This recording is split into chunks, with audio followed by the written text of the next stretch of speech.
கண்களுக்குள் வெளிச்சம் மறைந்து இருள் பரவுவதை உணர முடிந்தது. நாக்கு வறண்டு தாகம் எடுத்தது. அதே சமயம் இதே பகுதியில் ஏற்பட்டிருந்த வலியும் அதிகரித்தது. ஏற்கனவே 2 தடவை வந்துவிட்டு போயிருந்த நெஞ்சுவலி இப்பொழுது 3வது முறையாக வந்திருந்தது. செங்கமலத்தின் உடம்பு வியர்த்து வேக வேகமாய் மூச்சு விட்டாள். ஒரு கையினால் நெஞ்சை அழுத்திக் கொண்டு இன்னொரு கையினால் ஆதித்தை சுரண்டினாள். ஆ ஆதித், எந்திரிடா, அம்மாவுக்கு நெஞ்சு வலிக்குதுடா. அவளால் பேசக்கூட முடியவில்லை. ஆதித் தூக்கம் கலைந்து வாரி சுருட்டி கொண்டு எழுந்தான். அம்மா, என்னம்மா ஆச்சு? வலிக்குதுடா, நெஞ்சு வலிக்குதுடா. வாமா, ஹாஸ்பிட்டலுக்கு போயிடலாம். தட்டு தடுமாறி அவளது கையை பற்றினான். வேண்டா ஆதித், நான் உன் மடியிலேயே படுத்துக்கிறேன்டா. கொஞ்ச நேரத்துல வலியெல்லாம் சரியாயிடும். ஆதித்தின் மடி மீது தலை வைத்து படுத்தாள். உலகத்திலேயே உன்னதமான சக்தி தாய்மைதான். மீள முடியாத துயரத்தையும் தீர்க்க இயலாத நோயையும் தாய்மையின் அன்பு அரவணைப்பும் போக்கிவிடும். ஒரு தாய் 10 தந்தைகளுக்கு சமம். தாயின் அன்பிற்கு முன்னால் எல்லாமே சாதாரணம்தான். தன்னுடைய பார்வை பறிபோன போது கூட ஆதித்தின் இந்த அளவு கலங்கி மனசு நொறுங்கி விடவில்லை. ஆனால் இப்பொழுது தன்னுடைய கண்ணுக்கு கண்ணாக இருந்து தன்னை காப்பாற்றி வரும் தாய்க்கு ஏதாவது ஆகிவிடுமோ என்று பயப்பட்டான். உடம்பு நடுங்கியது. வியர்த்து வழிந்தான். அம்மா, எனக்கு பயமா இருக்குமா. நீ என்னை விட்டு போயிடாதம்மா. என்ன அனாதை ஆக்கிடாதம்மா. நீயும் போயிட்டனா என்னை யாருமா கவனிச்சுப்பா? இந்த உலகத்துல உன்னை விட்டா எனக்குன்னு யாருமா இருக்கா? தேம்பி தேம்பி அழத் தொடங்கினான். ஆதித், அழாதே, எனக்கு ஒன்றும் ஆகாது. நான் உன்னை விட்டு அவ்வளவு சீக்கிரத்துல போயிட மாட்டேன். உனக்கு திரும்பவும் பார்வை கிடைச்சி நீ ஒரு நல்ல நிலைமைக்கு வந்தக்கப்புறம்தான் போவேன். இது சாதாரண வழிதான். சுக்கு கசாயம் போட்டு குடிச்சா சரியாயிடும். கடவுளே, என்னை என் மகனிடமிருந்து பிரித்து விடாதே. நான் வாழ வேண்டும். என் மகனுக்காவது சிறிது காலம் வாழ வேண்டும். பற்களால் உதட்டை கடித்து கொண்டாள். வலியை பொறுத்து கொண்டு எழுந்தாள். ஸ்டவ்வை பற்ற வைத்து வெந்நீரை கொதிக்க விட்டு சுக்கு தட்டி போட்டு வடிகட்டி ஒரு கோவலை நிறைய கடகடவென்று குடித்தாள். நெஞ்சுவலி சன்னமாய் குறைய ஆரம்பித்தது. ஆர்த்தி அப்பொழுதுதான் ஆபீஸிலிருந்து வீடு திரும்பி இருந்தாள். முகம் அலும்பி துண்டினால் ஈரத்தை ஹாலில் வந்து அமர்ந்தாள். ஹாலில் மூலையில் இருந்த போர்ட்டபிள் பிளாக் அண்ட் ஒயிட் டிவியில் பழைய பாடல்கள் ஓடிக்கொண்டிருக்க அதை ரசித்தபடியே ஈச்சேரில் சாய்ந்திருந்தார் விஸ்வநாதன். தேன் மல்லிப்பூவே, பூந்தென்றல் காற்றே, என் மன்னா, என் கண்ணா, நீ இன்றி நான் இல்லையே. சிவாஜியும் லட்சுமியும் டிவி திரையில் ஆடி பாடி கொண்டிருந்தார்கள். அந்த காலத்து பாட்டுனா பாட்டுதான். கேட்கவே காதுக்கு எவ்வளவு இனிமையா இருக்கு பாரு. இந்த காலத்துல பாட்டுகளை எல்லாம் காதால கேட்கவே முடியறதில்ல. காது கிழிஞ்சிடும் போல இருக்கும் என்றபடி கையில் சுட சுட காப்பியோடு வந்து ஆர்த்தியிடம் நீட்டினாள் பரிமளா. சிவாஜினா சிவாஜி தான். இன்னும் 1000 பேர் வந்தாலும் அவரோட இடத்தையும் புகழையும் நெருங்கவே முடியாது. அவரோட படம் ஒண்ணு விடாம பாத்துருவேன். எனக்கு சிவாஜினா உசுருடி ஆர்த்தி. அப்பாவை ஒத்துப்பாரேன். சிவாஜியோட முகச்சாடை கொஞ்சம் இருக்கும். அதனாலதான் அவருக்கு நான் கழுத்தை நீட்டினேன். இல்லாட்டி அந்த பெங்களூர்காரருக்கு கழுத்தை நீட்டி. விஸ்வநாதனின் காலடியில் அமர்ந்து டிவியில் கண்களை பார்த்தாள். போதும் பரிமளா, புலம்பல ஆரம்பிச்சிடாத. மெகா சீரியலுக்கு கூட என்னைக்காச்சும் ஒரு நாள் முடிவு வந்துடும். ஆனா இந்த 22 வருஷமா உன்னோட புலம்பல் மட்டும் முடிவே இல்லாம நாளுக்கு நாள் அதிகரிச்சுக்கிட்டே இருக்கு. என்ன சொன்னேன்? சிவாஜியோட சாயில இருந்ததால தான் எனக்கு கழுத்தை நீட்டினியா? ரொம்ப வேடிக்கையா இருக்கு போ. நீ நினைச்சது மாதிரியே நானும் அந்த காலத்துல பத்மினி மாதிரி, தேவிகா மாதிரி சாயல்ல பொண்ணு வேணும்னு ஆசைப்பட்டு இருந்தா உன் கழுத்துல தாலியே ஏறி இருக்காது. சிரித்தபடியே மனைவியை சீண்ட தொடங்கினார் விஸ்வநாதன். அப்படின்னா நான் அழகா இல்லைன்னு சொல்றீங்களா? பரிமளம் சினுங்கினாள். அதை என் வாயால வேற சொல்லணுமா? போய் உன் மூஞ்சிய கண்ணாடியில பாரு. இத பாருங்க, என்ன ஓவரா மட்டம் தட்டாதீங்க. அப்புறம் நான் என்ன பண்ணுவேன்னு தெரியுமா? என்ன பண்ணுவ? சாப்பாட்டுல உப்பை அதிகமா அள்ளி போட்டு கொட்டிடுவேன். பரிமளம் தலையை நொடித்து கொண்டு எழுந்து அடுக்கலைக்கு நோக்கி நடக்க, அப்பா மேல இருக்கிற கோபத்துல சாப்பாட்டுல அதிகமா போட்டு என்ன ராம் பட்டினி போட்டுடாதம்மா. காப்பியை குடித்துவிட்டு காலியான கோவலையை மத்தியிடம் கொண்டு போய் கொடுத்தாள் ஆர்த்தி. அழகான அந்த ஆர்த்திக்கு 24 வயசு. ஒரு பிரைவேட் கம்பெனியில் வேலை பார்க்கிறாள். விஸ்வநாதன், பரிமளம் தம்பதியரின் ஒரே மகள். விஸ்வநாதன் ஒரு மேனேஜ்மெண்ட் பள்ளியில் பியூனாக வேலை பார்த்து ஓய்வு பெற்றவர். அவருக்கு வருகிற பென்ஷன் பணம், ஆர்த்தி வாங்கி வரும் 3000 ரூபாய் சம்பளம், அதை கொண்டுதான் எளிமையாய் அழகாய் குடும்பம் நடத்தி வருகிறார்கள். வாடகை வீடுதான் என்றாலும் சின்னஞ்சிறிய குருவிக்கூடு போல அங்கே எந்த நேரமும் சிரிப்பும் குதூகலமும் நிறைந்திருக்கும். உங்க அப்பா எந்த நேரமும் டிவி பார்த்துக்கிட்டே இருக்காரு, இல்லாட்டி பேப்பர் படிச்சுக்கிட்டே படுத்து கிடக்காரு. எல்லா வேலையும் நானே செய்யணும்னு சட்டமா என்ன? இந்தா, இந்த கோதுமைய கொடுத்து நல்லா பிசைஞ்சு சப்பாத்தி போட சொல்லு, நான் குருமா வைக்கிறேன். கோதுமை மாவு இருந்த பாத்திரத்தை ஆர்த்தியிடம் தந்தாள் பரிமளம். நீ ஆச்சு அப்பாவாச்சு, உங்க 2 பேரு நடுவுல நான் தலையிட மாட்டேன்பா, ஆளை விடு. சிரித்தபடியே அங்கிருந்து ஹாலுக்கு ஓடி வந்தாள் ஆர்த்தி. அப்பொழுது, அக்கா, உங்களுக்கு போன் வந்திருக்குக்கா. பட்டாம்பூச்சிக்கு பாவாடை சட்டை அணிவித்தது மாதிரி எதிர் வீட்டு 7 வயது சிறுமி சுவாதி ஆர்த்திக்கு எதிர வந்து நின்றாள். எனக்கா போனா? யார்கிட்ட இருந்து சுவாதி? குனிந்து சுவாதியின் முகத்தை உற்று பார்த்தாள். யாரோ கதிராம், சிங்கப்பூர்ல இருந்து பேசுறாராம். சுவாதி கிசுகிசுப்பாய் சொல்லிவிட்டு குதித்து குதித்து ஓட ஆர்த்தியின் முகம் குங்குமமாய் சிவந்து போனது. சுவாதி சொன்னது அப்பாவின் காதில் விழுந்திருக்குமோ? சந்தேகமும் பயமுமாய் விஸ்வநாதனை பார்த்தாள். அவர் கவனம் முழுவதும் டிவி திரையிலேயே இருந்தது. நிம்மதி பெருமூச்சு விட்டபடி சுவாதியின் பின்னால் ஓடினாள் ஆர்த்தி. சந்தோஷத்தின் ரெக்கை முளைத்தது போல இதயம் படப்படுத்தது. கதிர், கதிர், கதிர் என உற்சாகத்தோடு துடியாய் துடித்தது. எதிர் வீட்டுக்குள் நுழைந்து ஹாலில் டீப்பாயில் மீது மல்லாந்து நிலையில் வைக்கப்பட்டிருந்த ரிசீவரை கையில் எடுத்தாள். ஹலோ. உதடுகளை ஈரப்படுத்தி கொண்டு பரவசமாய் பேசினாள். ஹாய் ஆர்த்தி, நான் கதிர் பேசுறேன். அவனுடைய குரலை கேட்டதுமே உடம்பினுள் மின்சாரம் குபு குபு என்று பாய்ந்தது. கதிர், நல்லா இருக்கீங்களா? நீ என் பக்கத்துல இல்லாதப்போ நான் எப்படி நல்லா இருக்க முடியும்? ஆர்த்தி மறுமுனையிலிருந்து தழுத்தழுத்தான் கதிர். கதிர், நான் எழுதின லெட்டர் கிடைச்சதா? லெட்டர் கிடைக்கல, உன்னோட இதயம்தான் கிடைச்சது. உன்னை திரும்பவும் எப்போ பார்ப்போன்னு தவியா தவிக்கிறேன் ஆர்த்தி. வேலையும் வேணாம், சிங்கப்பூர் வாழ்க்கையும் வேணான்னு எல்லாத்தையும் உதறி எரிஞ்சிட்டு ஓடி வந்துடலாம்னு தோணுது. இந்த 2 வருஷமா உன்னை பார்க்காம பேசாம சிரிக்காம நான் படுற அவஸ்தை இருக்கே, அதை வார்த்தைகளை சொல்ல முடியாது ஆர்த்தி. நின்னா நடந்தா சாப்பிட்டா தூங்குனா சதா உன்னோட ஞாபகம்தான். கதிர் பேச பேச ரிசீவரை காதோடு நன்றாக அழுத்தி கொண்டாள். தொழிலதிபர் ராம் பிரசாத்தின் நிறுவனத்தில்தான் அவள் வேலை பார்க்கிறாள். ராம் பிரசாத்தின் மூத்த மகன் மோகன்தான் அந்த நிறுவனத்தின் எம்டியாக இருக்கிறான். இளையவன் தான் கதிர் என்கிற கதிரவன். அண்ணனை பார்ப்பதற்காக அடிக்கடி ஆபீஸ்க்கு வருவான். அப்பொழுதுதான் ஆர்த்தி அவனுடைய கண்களில் சிக்கினாள். ஆபீஸில் வேலை பார்க்கும் அத்தனை பேரும் எம்டியின் தம்பி என்கிற மரியாதைக்காக கதிருக்கு குட் மார்னிங் சொல்வார்கள். ஆர்த்தியும் கதிருக்கு குட் மார்னிங் சொல்வாள். மின்னல் மின்னி மறைவது போல இருவருடைய கண்களும் மோதிக்கொண்டு விலகின. கதிர் நல்ல சிவப்பு, நல்ல உயரம், வாட்ட சாட்டமாக இருப்பான்.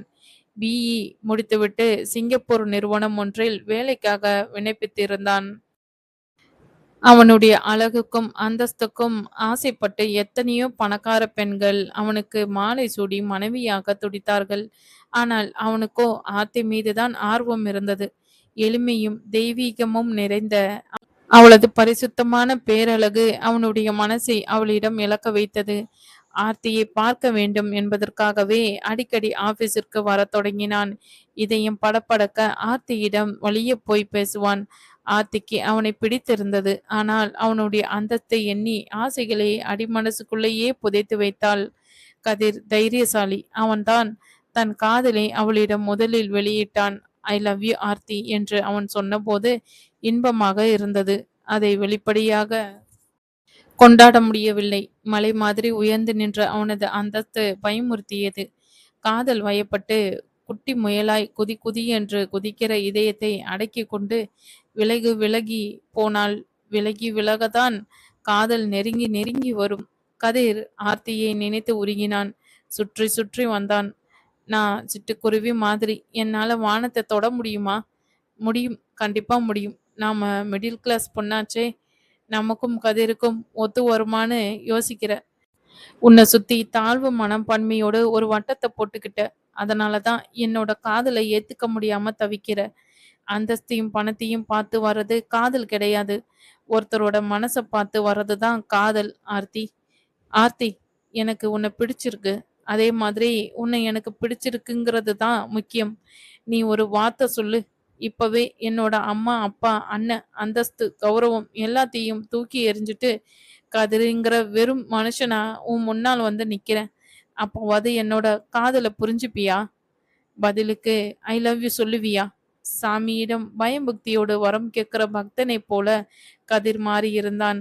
மனசுக்குள் இருக்கிற காதலை இரும்பு பெட்டிக்குள் போட்டு பூட்டி ஆழமாய் புதைத்து வைத்தாலும் கூட அது எப்படியாவது வெளியே வந்துவிடும். அதுதான் காதலியின் மகத்துவம். ஆர்த்திக்கும் கதிர் மீது ஆசை இருந்தது. தகுதிக்கு மீறிய ஆசை நிராசையாகிவிடும் என்பதால் தான் வெளியே காட்டிக்கொள்ளாமல் இருந்தாள். ஆனால் கதிர் தன்னுடைய பணம், கௌரவம், சொந்தம், பந்தம் அனைத்தையும் அவளுக்காக தூக்கி எறிவதாய் சொன்ன பிறகு அவளுடைய இறுக்கத்தையும் பிடிவாதத்தையும் தளர்த்தினாள். அவனுடைய கையை கோர்த்து கொண்டு காதல் வானில் சிறகரித்து பறந்தாள். யாருக்கும் தெரியாமல் இருவரும் பீச்சில் சந்தித்து மனசை பரிமாறிக்கொண்டார்கள். ஒருவருக்கு ஒருவர் ஒரு நாள் பார்க்காவிட்டாலும் கூட தாங்கிக் கொள்ள முடியாத அளவுக்கு காதல் வளர்ந்து செழித்திருந்தது. எல்லாம் 6 மாதம்தான். கதிரும் திடீரென்று சிங்கப்பூர் நிறுவனத்தில் இருந்து அழைப்பு வந்துவிட இருவருமே துடித்துதான் போனார்கள். சிங்கப்பூர் போவதற்கு கதிரும் விருப்பமே இல்லை. ஆர்த்திதான் அவனை வற்புறுத்தி சம்மதிக்க வைத்தாள். 3 வருஷ கான்ட்ராக்ட் தானே, ப்ளீஸ் கதிர், தேடி வந்திருக்கிற நல்ல வாய்ப்பை உதறி எரிஞ்சிடாதீங்க. உங்களுக்கு கிடைக்க போற நல்ல வாழ்க்கைக்கு நான் ஒரு நாளும் தடையா இருக்க மாட்டேன். முதல்ல வேலை, அப்புறம்தான் காதல். ஒரு நேரத்துல நம்ம 2 பேருக்கும் இருக்கிற காதல் உங்க அப்பாவுக்கு தெரிஞ்சு காதலை ஏத்துக்காம வெளியே போடான்னு விரட்டுறாங்கன்னு வச்சுக்கங்க. அப்படி ஒரு நிலைமை வந்தப்புறம் எந்த வேலையும் இல்லைன்னா உங்களால என்ன பண்ண முடியும்? சொந்த காலில் நிக்கிற திறமைய நீங்க வளர்த்துக்க வேணாமா? 3 வருஷமாச்சு ஆர்த்தி, என்னால உன்னை பிரிஞ்சு இருக்க முடியாது. நான் போகல. உங்களோட உங்க மனசுக்குள்ளேயே நான் இருக்கிறப்போ இது எப்படி பிரிவாகும்? ஆர்த்தி, என் கூட தான் இருக்கா, என் கூட தான் இருக்கான்னு நினைச்சுக்கிட்டே இருந்தீங்கன்னா 3 வருஷமும் 30 நாள் மாதிரி ஓடிடும். ஒரு தந்தையால் முடியாததை, ஒரு தாயால் முடியாததை, ஒரு சகோதரனால் முடியாததை ஒரு காதலியால் சாதிக்க முடியும். ஆர்த்தியும் அப்படித்தான் சாதித்தாள். பிரியவே மனதில்லாமல் கலங்கிய விழிகளுடன் கதறுகிற இதயத்தோடும் சிங்கப்பூருக்கு பறந்து போனான் கதிர். 2 வருடங்கள் எப்படி ஓடியதென்றே தெரியவில்லை. இருவருமே இன்னும் 1 வருடம் எப்பொழுது முடியும் என்று நாட்களை எண்ணிக்கொண்டுதான் இருந்தார்கள். ஆர்த்தி அவனுக்கு கடிதம் எழுதுவாள். ஆனால் பதிலுக்கு அவன் கடிதம் எழுத மாட்டான். கடிதம் யார் கையிலாவது சிக்கிவிடும் என்ற எச்சரிக்கை உணர்வுதான் காரணம். மாதம் மாதம் ஆர்த்தியின் எதிர் வீட்டுக்கு ஃபோன் பண்ணி ஆர்த்தியோட பேசினால்தான் அவனுக்கு நிம்மதியாக இருக்கும். 1 வருஷத்துக்கு ஏன் 12 மாதம் வச்சிருக்காங்க? 6 மாதமா குறைச்சு வச்சிருக்க கூடாதான்னு ஏக்கமா இருக்கு ஆர்த்தி. என்னை பார்க்கறதுக்கு அவ்வளோ ஆசையா கதிர்? இருக்காதா பின்ன? ரிசீவரை என்னோட நெஞ்சில் வச்சுக்கிறேன். அது ஆர்த்தி ஆர்த்தின்னு துடிக்கிறதை நீயே கேளு என்றவன் சற்று நேர இடைவெளிக்கு பிறகு, என்ன கேக்குதா என்றான் குறும்பு கொப்பளிக்க. கேக்குது கேக்குது. இப்போ நீ என்ன பண்ற தெரியுமா? உன்னோட கையில் இருக்கிற ரிசீவரை உன்னோட கணத்துல வச்சுக்கிற. ஏன்? உனக்கு நேர்ல தர முடியாதத ரிசீவர் மூலமாவது தரலாம்னு தான். சுத்தம் மோசம் கதிர் நீங்க. அதெல்லாம் என்னால முடியாது. சுவாதியும் அவளோட அம்மாவும் என்னையே பார்த்துக்கிட்டு இருக்காங்க. நான் ரிசீவரை கன்னத்துல வச்சுக்கிட்டா என்னை பத்தி என்ன நினைப்பாங்க என்றாள். எது வேணாலும் நினைக்கட்டும். இப்ப நீ ரிசீவரை கன்னத்துல வச்சுக்க போறியா இல்லையா? எல்லாத்தையும் நேர்ல வந்து மொத்தமா கொடுத்துக்கலாம். அது வரைக்கும் பொறுமையா இருங்க. நான் எங்கேயும் ஓடி போயிட மாட்டேன் என்றவள் அவனுடைய பதிலுக்கு கூட காத்திராமல் டொக்கென்று ரிசீவரை கவிழ்த்தாள். கதிரின் குரலை கேட்ட மகிழ்ச்சியில் முகம் பூரித்து போயிருந்தது. பீச். ஒரு படகு மீது முதுகை சாய்த்து கொண்டு செங்கமலமும் ஆதித்தும் பக்கம் பக்கமாய் அமர்ந்திருந்தார்கள். செங்கமலத்திற்கு சைதாப்பேட்டையில் ஒரு மெஸ்ஸில் வேலை. நாள் முழுக்க வேலை பார்த்தால் 60 ரூபாய் சம்பளம். ஆதித் ஆசைப்பட்டு கூப்பிட்டான் என்பதற்காக மெஸ் முதலாளியிடம் அரை நாள் லீவு சொல்லிவிட்டு வந்திருந்தாள். கரையை எத்தனை தடவை முத்தமிட்டாலும் திகட்டாமல், சலிக்காமல், களைத்து போகாமல் பேர் இரைச்சலோடு முத்தமிட்டு கொண்டே இருக்கிற கடல் அலைகளை பார்த்து கொண்டே இருந்தால் மனதில் உள்ள சுமை பாதியாய் குறைந்து போகும். நுப்பும் நுரையுமாய் ஓடி வந்து பாதங்களை நனைத்துவிட்டு போகும். அலைகளில் சிலீர் என்ற வருடல் ஆதித்திற்கு ரொம்ப பிடிக்கும். முன்பெல்லாம் பீச்சுக்கு அடிக்கடி வருவான். நண்பன் சிரஞ்சீவியோடு வருவான். ஆசை காதலி ரஞ்சினியோடு வருவான். நேரம் போவதே தெரியாமல் மணிக்கணக்கில் பீச்சில் இருந்து விட்டு போவான். கண் பார்வை பறிப்போன பிறகு இப்பொழுதுதான் முதல் தடவையாக வருகிறான். முகத்தில் மோதுகிற ஈரக்காற்றை, அலைகளின் இரைச்சல்களையும் குழந்தைகளின் கூக்குரல்களையும் தான் அவனால் கேட்க முடிந்தது. அதே பீச், அதே உப்புக்காற்று, அதே கடல், அதே அலைகள், அதே அந்தி வேலை. ஆனால் அதே ரஞ்சினி மட்டும் அவன் அருகில் இல்லை. நினைக்க நினைக்கவே நெஞ்சை நெருஞ்சி முட்கள் தைப்பது வலித்தது. அம்மா, ம் கடல் தண்ணியில கால்களை நனைக்கணும் போல ஆசையா இருக்குமா? என்னை கூட்டிட்டு போய் கடலோரமா நிக்க வைக்கிறியாம்மா? ஏக்கம் ததும்ப கேட்டவனை கையை பற்றி அழைத்து போய் கடலோரமாய் அலைகள் ஓடி வந்து அவன் பாதங்களை நனைப்பதற்கு ஏதுவாய் நிற்க வைத்தாள். நீ போய் படகுல சாஞ்சிட்டு உட்காந்துக்கம்மா. நான் கொஞ்ச நேரம் இங்கேயே நின்னுட்டு இருந்துட்டு கூப்பிடுறேன். தண்ணியில ரொம்ப நேரம் நின்னா காய்ச்சல் வந்துட போகுது ஆதித். 10 நிமிஷம் தானேம்மா, அதெல்லாம் ஒன்றும் வராது. ரஞ்சனியோட வரப்போ மணிக்கணக்கில் தண்ணியில நிற்பேன். ஒரு நாள் கூட காய்ச்சல் வந்தது கிடையாதுமா. ரஞ்சனியை பற்றி பேசுகிற போது அவன் குரல் அழுகை முட்டியது. பஸ்ஸில் ஏறி பாட்டு பாட சொல்லி அதுல வர வருமானத்தை வச்சா குடும்பத்தை ஓட்ட முடியும். காட்சிய ஈயத்தை காதுகளில் கொட்டியது போல ரஞ்சினி பேசிய வார்த்தைகள் மனதினுள் திரும்ப திரும்ப ஒலித்தது. இதே பீச்சில், இதே அலைகளில் ரஞ்சினியும் அவனும் எத்தனையோ நாட்கள் ஓடிப்பிடித்து விளையாடி இருக்கிறார்கள். ஒருவரை ஒருவர் சீண்டி மகிழ்ந்திருக்கிறார்கள். அந்த உல்லாசமான தருணங்களும் சிரிப்பு குதூகலமும் பொய்தானோ? இந்த வானம் பொய், இந்த மண் பொய், இந்த கடல், இந்த அலைகள், இந்த உப்புக்காற்று, இந்த மனிதர்கள், இந்த வாழ்க்கை எல்லாமே பொய்தானோ? வேண்டாம். இந்த உலகம், இந்த வாழ்க்கை எதுவுமே வேண்டாம். மண்ணுக்கு பாரமாய், அம்மாவுக்கு பெரும் சுமையாய் நான் இருக்கவே வேண்டாம். இருக்கவே வேண்டாம். அம்மா, என்னை மன்னித்து விடு. என்னை மறந்து தலைமுழுகி விடு. உன்னை இனிமேலும் மேலும் சிரமத்திற்கு உள்ளாக்க நான் விரும்பவில்லை. என்னை நினைத்து நினைத்து நீ தினமும் அழுவதை என்னால் இனியும் சகிக்க முடியாது. நான் போகிறேன், போய்விடுகிறேன். காற்றோடு காற்றாய், மேகத்தோடு மேகமாய், கடல் நீரோடு நீராய், அலைகளோடு அலையாய் கரைந்து மறைந்து மாயமாகி விடுகிறேன். அம்மா, என்னை மன்னித்து விடு, மன்னித்து விடு. ஆவேசத்தோடு அலைகளின் இடையே விறுவிறுவென்று நடக்கத் தொடங்கினான். அதே பீச்சில் செங்கமலம் அமர்ந்திருந்த படகுக்கு அருகில் வேறொரு படகின் மீது முதுகை சாய்த்து கொண்டு அமர்ந்திருந்தாள் ஆர்த்தி. வாரத்தில் ஒரு நாள் தன் தோழிகள் ஊர்மிளாவும் தாரிணியையும் போன் பண்ணி வர சொல்லிவிட்டு அவளும் வந்து விடுவாள். மூவரும் மணிக்கணக்கில் பீச்சில் அமர்ந்து அரட்டை அடித்துவிட்டு இரவு 7 மணிக்குதான் வீட்டிற்கு புறப்படுவார்கள். துக்கத்தை பகிர்ந்து கொண்டால் பாதியாய் குறையும், சந்தோஷத்தை பகிர்ந்து கொண்டால் இரட்டிப்பாகும் என யாரோ சொன்னார்களே, அது போல தான் கதிரோடு நேற்று போனில் பேசிய சந்தோஷத்தை தோழிகளிடம் பகிர்ந்து கொண்டு சந்தோஷத்தை இரட்டிப்பாகி மகிழ்ந்தான் ஆர்த்தி. அவர்களுக்காக காத்திருந்தாள். கடற்காற்று முகத்தில் அரைந்து கூந்தலை அலங்கழித்து விளையாடியது. உர்மிளாவும் தாரிணியும் ஏன் இன்னும் வரவில்லை? டிராபிக் ஜாமில் மாட்டிக்கொண்டார்களா? தேங்காய், மாங்காய், பட்டாணி, சுண்டல். ஒரு சுண்டல் விற்கும் சிறுவன் அவளுக்கு அருகில் வந்து குவினான். சுண்டல் வேணுமாக்கா? 3 பொட்டலம் கொடுப்பா. சில்லறை காசுகளாய் பொறுக்கி 6 ரூபாய் தந்தாள்.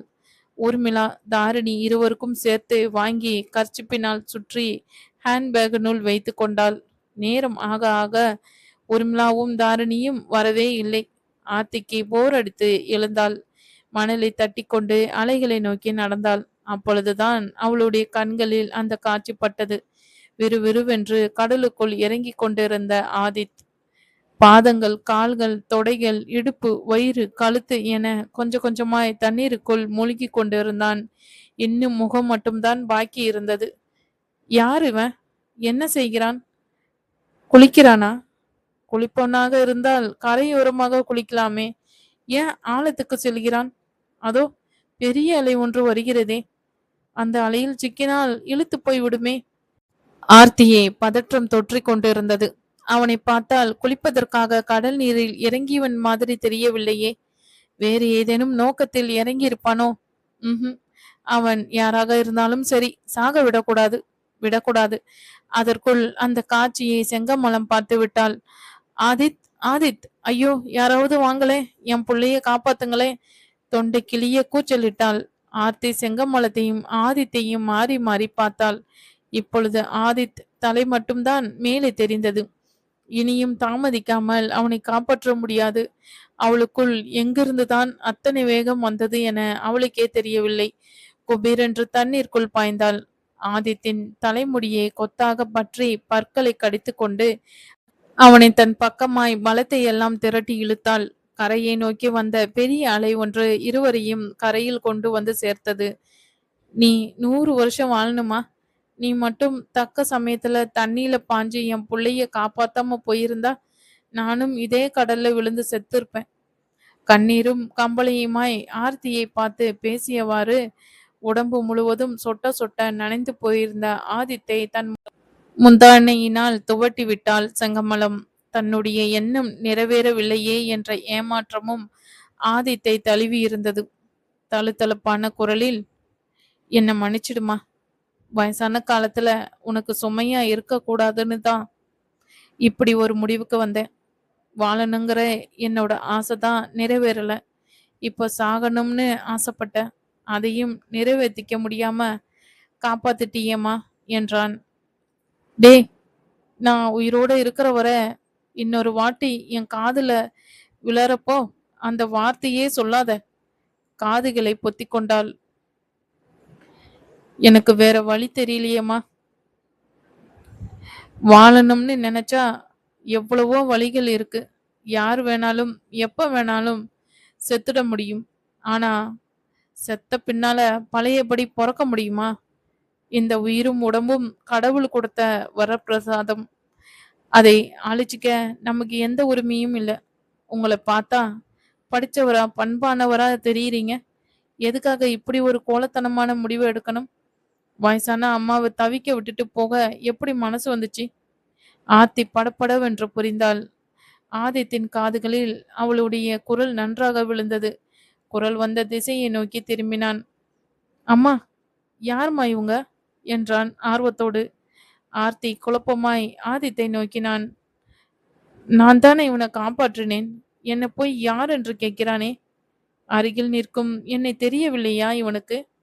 கடல்ல விழுந்து சாக போன உன்னை தண்ணியில பாஞ்சு காப்பாத்தி கரைக்கு இழுத்துட்டு வந்ததே இந்த பொண்ணுதான், ஆதித். அப்போ என்னை காப்பாத்துனது நீ இல்லையாமா? இல்ல ஆதித், இந்த பொண்ணுதான் தக்க சமயத்துல தண்ணியில பாஞ்சு உன்னை காப்பாத்துனது. ஆதித்தையும் செங்கமலத்தையும் மாறி மாறி பார்த்து கொண்டிருந்தாள் ஆர்த்தி. ஆதித் கண் பார்வையை இழந்தவன் என்பது அவளுக்கு அதிர்ச்சியாக இருந்தது. நம்பவே முடியவில்லை. அழகாய் இளமையாய் வாட்ட சாட்டமாய் வசீகரமான முகத்தோடு இருக்கும்